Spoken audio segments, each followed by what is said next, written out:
everyone, Todd from SideshowFX once again, and in this video I'm going to go through the installation and the navigation of our Cubase Pro Profiles for the Stream Deck Plus device on the Mac system. Now this video is going to be demonstrating the installation procedure for Cubase 12. In our pack you will notice that we have a separate guide for Cubase 11 and separate profiles for 11. The approach is very similar, but there are a few key differences, and I will identify those differences as we go along through this installation. But most of the steps you will follow if you're on Cubase 11 or earlier will be the same, but where they're different, we'll point them out. Now, as always, I want to point out that you should follow along the installation procedure in the PDF that's included in your pack. It always has the most recent information, more recent than this video may have. So follow along the step-by-step directions there. First is recommended, and if you need further clarification, turn to this video. Now this Cubase Pro pack will allow you to control many aspects of your Cubase program, including your track faders and your pans, solos, arm for recording, as well as also allowing you to control various parameters in any of your VSTs, and we'll demonstrate how you can do that. So the first thing you want to do is open up your audio MIDI setup, and if you don't see your MIDI Studio open, you just go to Window and say Show MIDI Studio, and we're going to double click on this parameter, our properties, and we're presented with this dialog box. Now the first thing you're going to do is it's asking for a device name. You're going to leave it blank. Don't enter anything into the device name at all. Make sure that device online is checked, and we'll go down here to the ports, and you'll see I have a few already loaded. Just ignore those for the time being. We're going to add in 2 new ones here that this pack is going to require. So the first thing we do is we click on the plus, and we can then highlight this new port that has been created. And we're going to type in Stream Deck to DAW track. So it's capital S, T-R-E-A-M, Deck, capital D-E-C-K, the number 2, capital D-A-W, and capital T-R-A-C-K. Just like that, the capitalization is important. Stream Deck to DAW track. You apply that, and we're going to click the plus again, double click this bus so we can rename it, and this will be DAW track to Stream Deck. So capital D-A-W, capital T-R-A-C-K, number 2, capital S-T-R-E-A-M, and capital D-E-C-K. DAW track to Stream Deck, and we can just hit enter on our keyboard to enter that value. Now they're loaded in. Now we can move away from Audio MIDI Studio. We'll go to our pack that you downloaded from SideshowFX, and you'll see there's a key command folder here.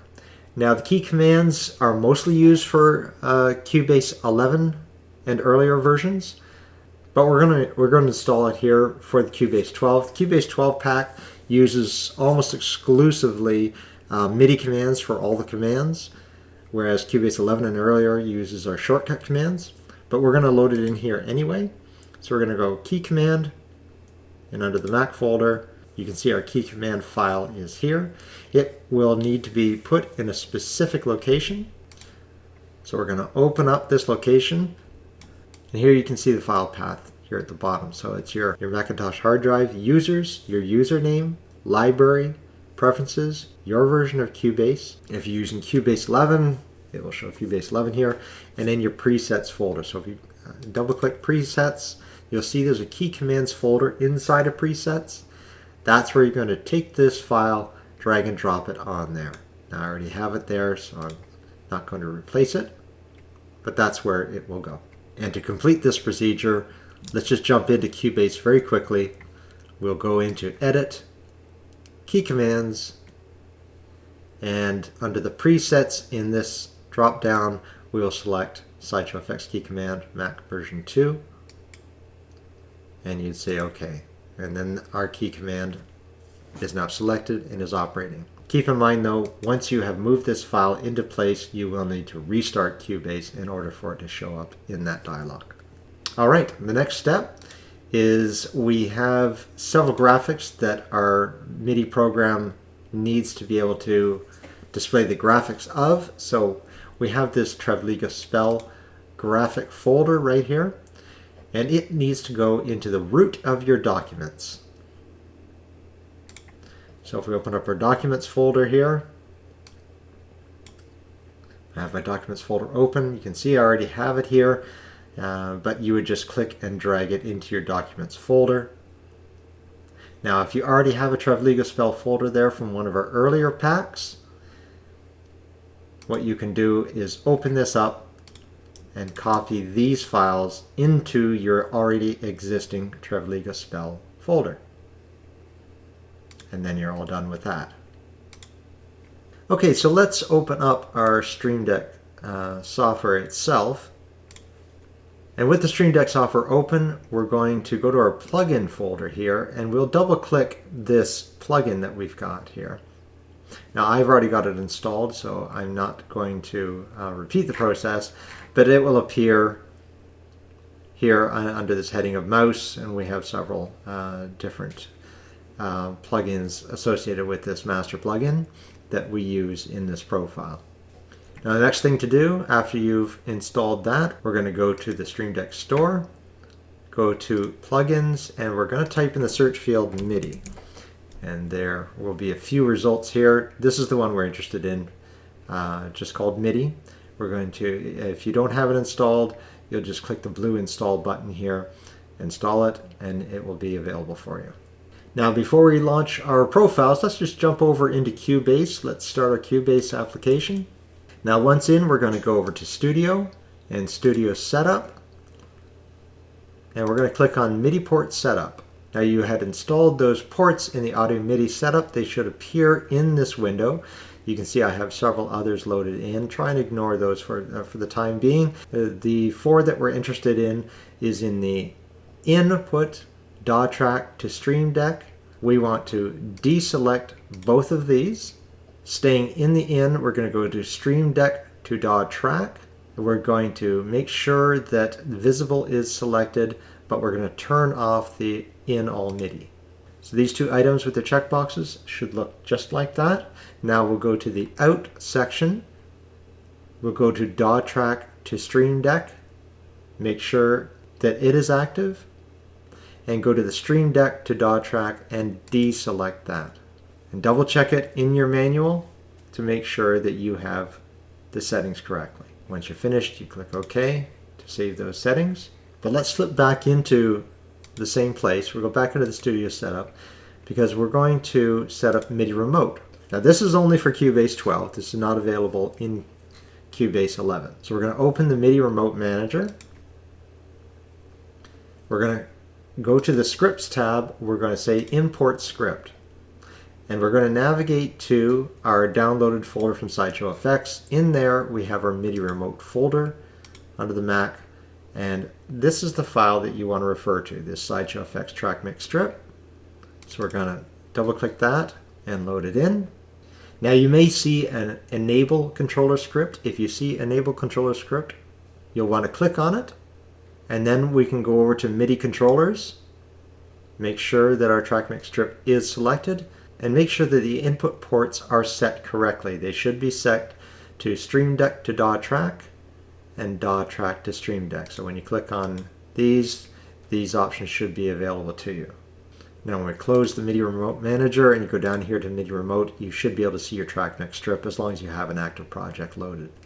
Now if you're on Cubase 11 or earlier, the method is a little different.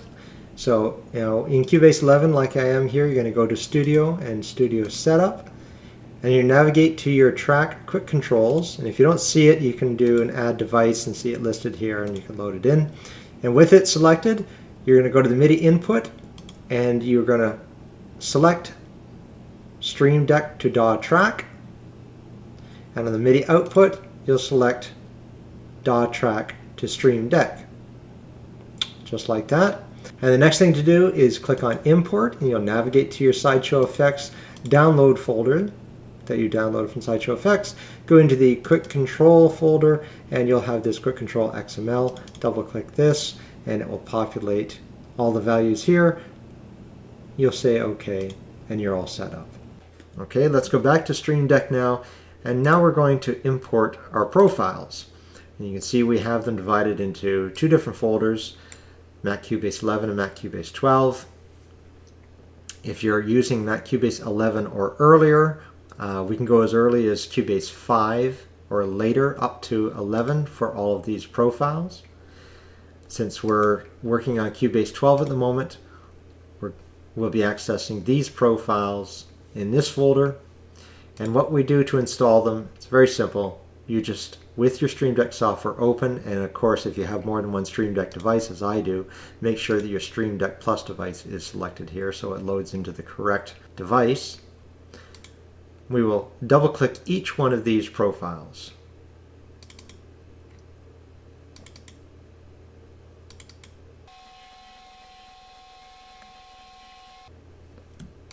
Now that's all 15 profiles loaded in. You can double check it by going into your preferences here, and you can see that you've got these all newly added. Now there's a different way of importing them I can show you. If I could just delete these out of there, go back to our default profile, and instead of doing them one by one, you can select all of them by shift selecting and then double clicking the whole collection, and they will all import together. And that's it, you've installed the profiles. Now let's navigate by pulling this down. You'll see that I've got the Cubase 11 profiles loaded in here. We're not going to work on those today. We're just going to concentrate on the Cubase 12 versions that I've just imported. We'll go over to the main profile here, and this is where we can jump to all the different profiles back and forth. We have two pages here in this profile. Now these are all switch profile keys, meaning that when you press on them in your device, it will open up that profile. Now currently, as of this recording, Stream Deck does not retain the links that we have set when we ship the product. So this is a process you need to quickly go through just to relink the correct profiles to the commands. Now what I mean by that is you can see we have a command menu select here. When we press this on our device, we want to make sure that the command menu profile will open. So when I click on it here in the software, you can see it tells us that when you press this, it's going to open our Cubase 11 add track profile. Well, that's incorrect, and then yours will show something entirely different depending on what you have loaded on your system. We want to make sure that we click on this and select the command menu for the one we just loaded. Now when we press that on our device, it will open the correct profile.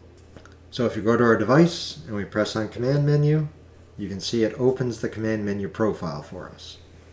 Now you see we have on our first page here of this profile that we have this back button. We want to make sure when we press this back button, it takes us back to where we were. Where we were was the main menu. So by clicking on it in our software and selecting our Cubase main profile, when I go to the device and press, we can see that we go back to the main menu where we just were. Now this is the sort of linking that we need to do in order for everything to be relinked.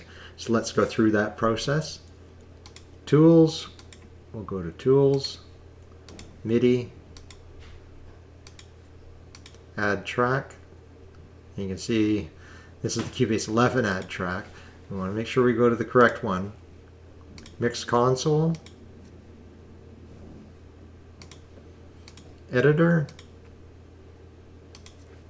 Transport, Colorize.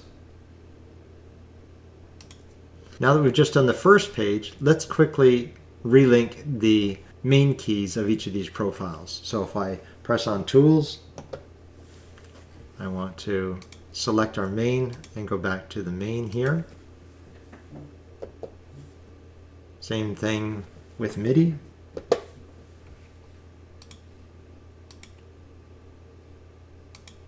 goes back to main. Then we click on add track, back to main. And then we can do the mix console, back to main, editor profile, back to main, transport,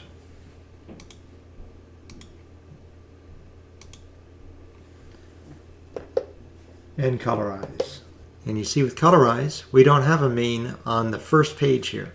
That's because the way it was designed, we wanted to make sure that we got all the colors in grouped correctly. So our main goes in page 3 here. That's how we get ourselves back to the main here on page 3 of the Colorize profile. Click on that. Select main. And now we can go back. So now we can proceed to page 2 of our main profile here and complete the rest of these. First of all, this main key is just going to take us back to the first page of main. It just takes us back one page. So make sure we go to main on that and make sure it's selected to page 1, which it should be. So the VST plugins, insert effects, grid quantize, custom, control room, only available on 12 by the way. You won't find that in Cubase 11. And quick control.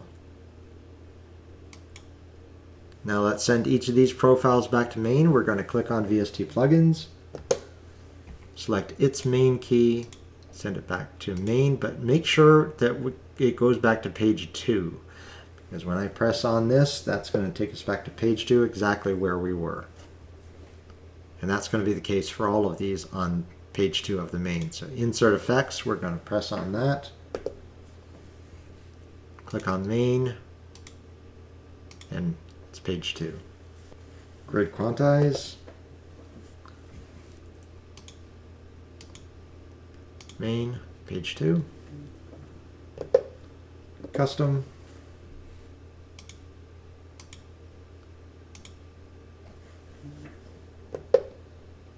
control room,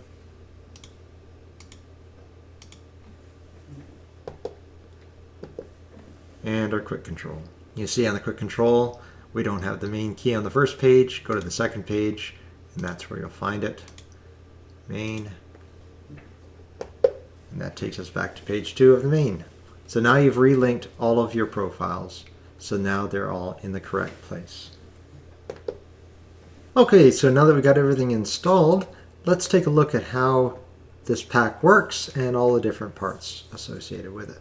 Now you see we're on our main profile at the moment. Let's take a look at the dial strip here. Now you can see the first indicator on the first dial allows us to change our selected track. So currently we have this track selected down here. Simply rotating the dial allows us to highlight and select the previous or next track. And if you're working in Cubase 11 or earlier, you notice that when we turn, we get a little dial indicator on the device. Cubase 11 or earlier does not have that feature. Now we have stacked a few commands in this particular dial. So by pressing on the dial, we get access to a couple of different commands. And you can select which one you want depending on which part of the screen you press on. So currently you can see that we have scroll is currently highlighted because it has a yellow triangle above it, and it is slightly brighter than the other command, which is jog. So if by rotating this, it's going to scroll our timeline back and forth. And if I just press on the left side of the screen and highlight jog, now the same dial will give us a jog feature.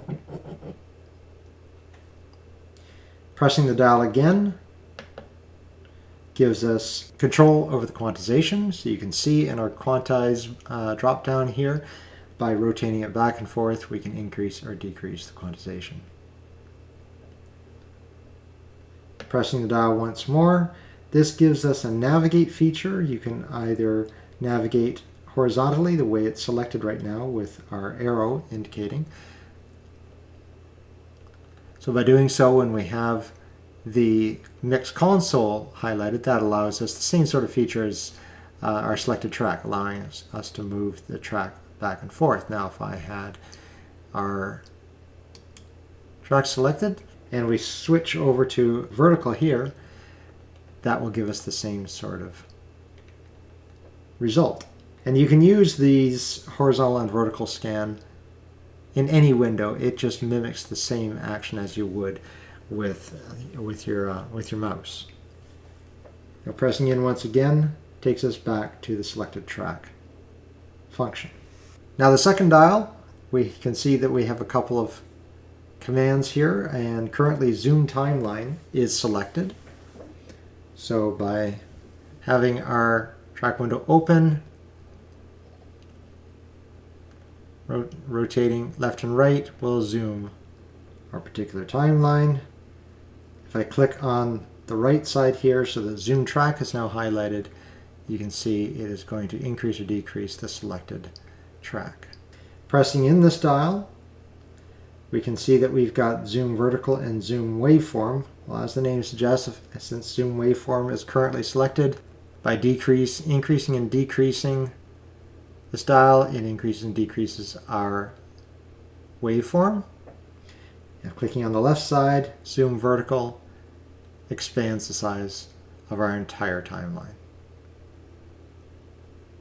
Now taking a look at the dials 3 and 4, you can see we have transport functions, and they work as expected with the stop, play, record, and the loop or cycle function.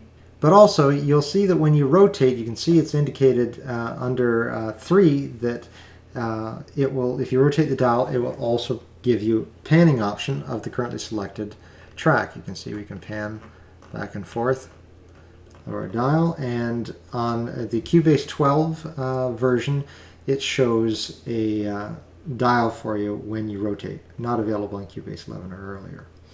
Now on dial 4, you can see we have track fader, so by rotating this is going to increase or decrease the track fader of the currently selected track, and it also provides a visual feedback as well when you rotate on Cubase 12. If we advance over to the second page of our main, we can see we have a few more options available to us. On the first dial, it is simply a couple of key commands that allow us to open the mix console window or close it. And the same thing with the editor. If you have a track selected, open in the editor, you can open and close the editor with this as well. The zoom dial stack is the same as in page 1. Now on dial 3 here, we have controls allowing us to control the panning of the currently selected track. Clicking on the right side allows us to control the panning of the master. So now we control the master here. And on dial number 4, this gives us track fader control. Currently selected track, we can control that, and clicking once on the right side allows us to control the track fader for the master. So let's go back to page 1. We're going to get into the command menu and take a look at what this profile offers. Now there's 8 pages of commands here. There are 6 on the main part of the profile, and plus an import page and an export page. And you can navigate through and access the many different commands that we have listed here. Going to the Tools profile, once again we have our transport on 3 and 4, and we have a undo history, so we can undo and redo with our dial. More command menu functions just by pressing on that part of the screen will give you access to these commands. And back to page 1. Under the MIDI profile, we have access to 4 different pages that are all MIDI related commands. If we go into our add track, all the commands that you would need in the add track functions.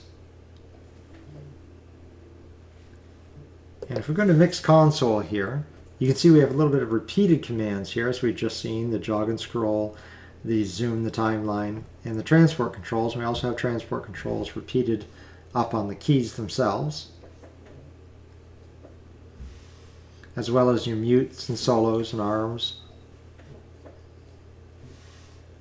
And on page 3, we have much of the same controls, just configured a little bit differently here. But you can also control with the buttons your currently selected track or your master with those buttons if you choose to use them that way. Now on page 4, we have a few different things here. We of course have the jog and scroll, and we have the zoom timeline. But on dials 3 and 4, these keys will allow us to move parameters in your VSTs. Okay, I've got a VST open here, and let's say that I want to use my dial number 3 to adjust the first parameter here, the pan random. Well, by just placing our cursor over top of that particular key and rotating the dial, that will allow us to adjust its parameter. I can move the mouse over to phaser mix, rotate the same dial, and it's going to make that adjustment for us. Now the behavior is different between these two dials. This is an AI MIDI dial. So what this will allow us to do is, let's say I'm panned over here on pan random, and I can adjust. You see the mouse doesn't move. If I use dial number 3, the mouse makes a movement, and there's a reason for this. Certain VSTs will respond to one dial and not the other, so you'll have to do a bit of experimentation as to see which one works best for you. As a word of note, the AI works a little smoother, and so wherever possible, you probably would want to go to this one if it's available to you. In addition, what we can also do is I can press on the lock button here, and you see it lights up. Now when I rotate this and move my mouse somewhere else, once I start rotating, it will still rotate that spot even though my mouse is somewhere else, because I've locked it to that parameter. And I can free that up just by hitting the lock button again. Now the control has been lifted, and I can move it over to somewhere else and start controlling a different parameter. So that's useful on its own, but I'm going to show you in a few minutes how you can assign dials to specific parameters so you don't have to keep on moving the mouse. So that's coming up. So swiping over to the next page gives us our quick controls. You can see on the left hand side here I've got quick controls visible. Now if you've gone through the process in Cubase 11 or earlier that we showed of how to assign these quick controls, these will be working for you. For Cubase 12 users, this works just out of the box. No need to set it up. So on dial number 1 here, I have the first parameter is selected. So by rotating, you can see my first parameter is the pan random, and I can rotate that function. Pressing on number 2 jumps down to the phaser mix, and I can rotate that. So the red ones are the first 4, and the blue ones are the second 4 for the total of 8 quick controls that we have available to us. So if I go into dial number 2 and click on the first icon, we're moving brilliance, and we move the third one, which is overdrive mix, and then the fourth one will be the phaser depth in this case. And then if you want to move to the second set of 4, you click on the blue dials and adjust these parameters. The same can be done with the buttons above if you choose to work that way instead. Top button is going to move the first 4 parameters, quick control parameters, and then the blue keys will control the second set. And you can see when I press on it, it is moving it down and until it hits the bottom, and it won't move anymore. Double click, and that will move it in a different direction. Double click, now I can move down. Double click, Now I can move up. And that's the way all of these keys will work. Scroll once more to the final page on this profile. This allows us to control our EQ. So if I go to my bass grit and I open it up, you can see I have some EQ parameters already set. By rotating these dials, this will allow us to control the 4 different points I have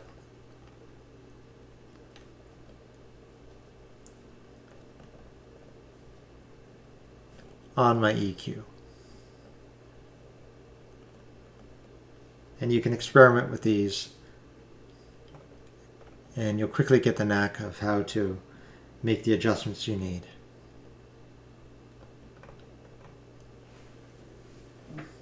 Scrolling once again takes us back to the first page and back out to the main.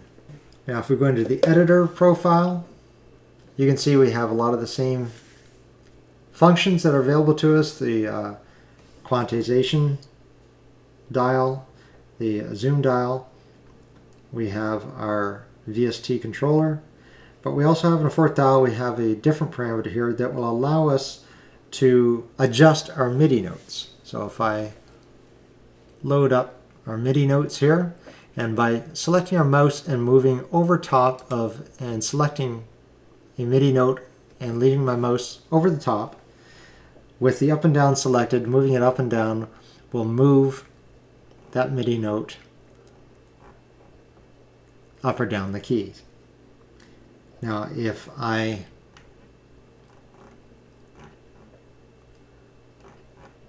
mouse left and right, I can move it in time. If I take the mouse and move it so that we get the double arrowhead and move this left and right, I can extend the MIDI note or decrease it. And a few more pages of the same effects, and then we're out. Transport, as the name says, this features all the different transport commands.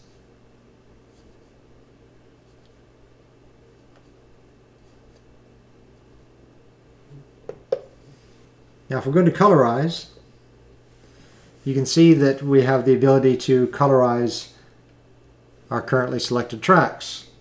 Now this does require a little bit of setup. So let's swipe until we get to our 3rd page here, and then we can open up the Colorize Selected Events window. And it is a floating window, so you want to place it in a position that you're always going to leave it, because what we're going to do is we're going to record the positions of each of these colors so that we can call them up at any time and just change the colors of our tracks. So let's assume that I like this position. I want to keep it here. Let's go back to page 1 of this profile. We want to record the position of the red color chip. So let's place our mouse over the red color chip till it highlights, and they're going to press and hold on the key here until you see that green check mark. Now, whenever we're working and we've got a track that we want to colorize with our Colorize Selected Events window open, all we need to do is press that and it will change the color for us. And you would go through and record the positions for each of these colors. So for orange, that's recorded. For light orange, that's recorded, etc. You go through, you complete all the colors, and then with that window always open, you can always change the color of your currently selected track. Back out. Now we're going to swipe to page 2, and let's get into the VST plugins. Let's select this track, and then we're going to open up Edit Instrument, so our VST opens up. Now you'll see that we've got a previous and a next preset. This will automatically cycle through the factory presets of your current VST, just by going back and forth. Now the ones below it will allow you to go through your previous and next presets of your user presets. So if in this particular I've got Halion open, what we want to do is we record the positions of the previous and next arrow keys. So in this VST they're located over here. So this is previous. So click and hold on the previous preset there until you see the green check mark, and the next, press and hold. Now using this key will allow us to cycle through the different user presets that we have defined. Okay, let's swing over quickly to page 2 here. What you see here is we have some preset effects that you can load up at the press of a button. You do have to do one program setting to get it all set up, and that is with this instrument keybind. Let's press the VST instrument so we get the dialog box open up here. We want to place our cursor over top of the instrument drop-down dialog box. So right there is where you want it. We're going to press on hold on this part of the dial, so you see location saved comes up. Now what that has done is that has saved that location so that I can press on any one of these VST keys, and as long as I have that VST in my system, it will load that into a new track for me. So let's go down, let's find Halion here. Here we go. So press on Halion, you see it opens that up, creates a new track, and loads the VST into it. We can do the same thing if we have Pad Shop, for example. Loads that up and adds in the Pad Shop. Now if we go over to the third page here, you can see we have a couple of user keys, and we have even more of them on the fourth page there. So these user keys will allow us to, even though we've provided some of the more common ones here for you to access, if you have your own, and you're likely going to have your own VSTs that aren't listed here, you can easily create your own. So let's say, for example, we want to add in retrolog. So if we go down here, we can see we've got retrolog loaded.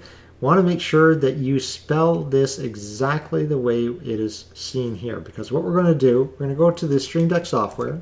I'm going to click on this key here. In fact, we're going to double click on it because it is a macro, and it has a whole list of macros that we've created. Click on this system text, and now what you want to do is you want to type in our case, retrolog, and type it exactly the way it appears in Cubase. And good idea to copy and paste this into the title so that we can then see it up here and we know at a glance what it is for. And then when we go back out to Cubase and we press on that user key, it loads up our retrolog VST. And what would also be a good idea is if you go back out by clicking the multi-action up here, and we can change our title to include retrolog, and we can say show title, and then we see it appear there so we know what it is we've assigned. And you can go through and do that for any of these user keys that you want, for any of the VSTs that you want to load up. And we've also included, if you go into your SideshowFX pack, if you go into the icons folder under VST and under VST again, you'll see that we've got over 80 different icons of some of the most popular VSTs. So if you've loaded up one of these and want to use these icons, you can do that. So let's find retrolog here. Here's retrolog 2, that's the one we loaded up. Let's go back to our page. There's the retrolog 2. We would take this, drag it, and drop it onto there. And we can then hide the title. We don't need the title now. So now it appears on your device. And of course, we have the VST Controls also available here for your convenience. And we have another page of quick controls. Now if we go into Insert Effects, let's take a track and we're going to open up our channel settings. So if we move to page 2, I'm going to show you that we have, just like we have the different VST instruments that are pre-built, we also have some effects that are pre-built here. So at the press of a button, we can load in an effect into any one of these insert channels. So if I select this insert channel here, mouse over that, I can add in, say, a stereo delay. It loads it into that particular channel. Now, you may find it even quicker let's just delete that effect, to go back to page 1, press and hold as I'm hovering over insert 1, insert 2, you see I'm getting the check marks, insert 3, and insert 4, so that if I want to just get my mouse into that position, say I want something in number 2, swing over and add in the stereo delay, it's going to put it into insert 2 for me. Now we've got this effect loaded. We can control its parameters as well. Like before, we can just take the mouse, put it over top of feedback. We can start rotating the dial that allows us to control that parameter. But in addition, you can see on dials 1, 2, and 3, we have some custom dial controls here. This will allow us to save the positions of a particular effect. So let's say we want to save feedback for dial number 1 on the first position. So I can mouse over that part, press and hold. I have saved that location. Now I can rotate and adjust that parameter. Do the same thing with the low filter down here. Now what you want to try and get in the habit of doing is pressing on the command first. You'll see it'll jump to your cursor to a different location. So once you've pressed it, then you take your mouse, you put it over top of the parameter that you want to control, then press and hold on that part of the screen. So it says location saved, and now rotating will adjust that parameter. If I want to go back and adjust the feedback, I press on that part, it jumps up there, and I can now jump between these two. Since my mouse is already there, I can also use the AI controller, a little finer control. So if you wanted to, you can just do this, back and forth, or you can just use the dial it was initially assigned to. And you can do that for any of these dial controls here. And we have another page of effects that are pre-built and a whole page of user effects. Same way, the way we showed you with the VSTs, you can program your own effects to be loaded in the same way by going to your Stream Deck software, selecting on one of these and changing the type here. And that will load in your effect.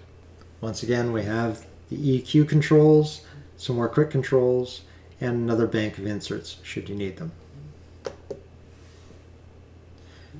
Grid Quantize, series of commands associated with quantization.